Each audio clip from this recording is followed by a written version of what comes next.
Never ignore your intuition. It's a Wednesday night.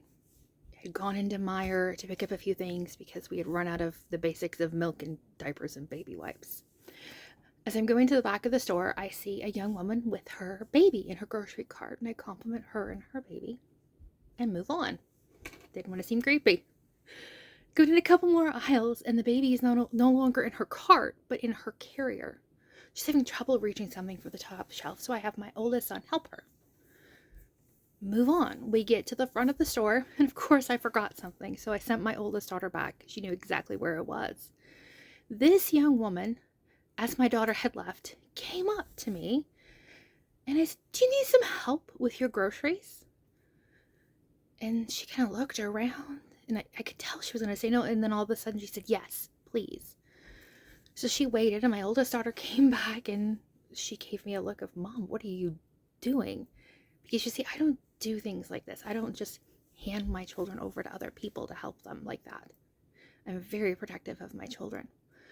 So my husband takes the other kids out to our big white van because we have 7 children, so we have a big white van, and my daughter helps her with her groceries.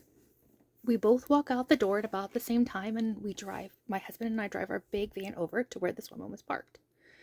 I see these 2 guys walk by, and they had stopped and looked at us and looked at them, and as soon as they realized that I was getting out of my van, they walked away quickly.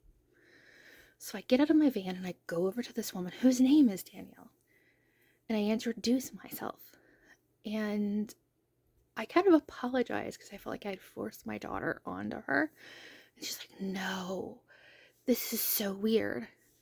You see, from the moment Danielle had walked into the store, there were 2 men who had followed her through the store. Between the time I saw Danielle the first and second time when the baby went from her cart to her carrier, one of those men had tried to pick up her daughter out of the cart and take her. So Danielle, of course, being a protective mom, put her baby in her carrier.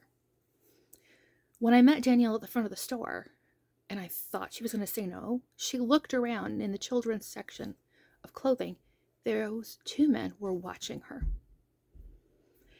They had tried to get in 2 separate lines next to her to check out at the same time and follow her out, which is why she went back into the back of the store again to get away from them. These 2 men followed Danielle and her daughter and my daughter out. You see, if I had not followed my intuition and done what I feel the Holy Spirit led me to do, we might have lost Danielle, her daughter, and mine. Never ignore your intuition. It's a gift from God.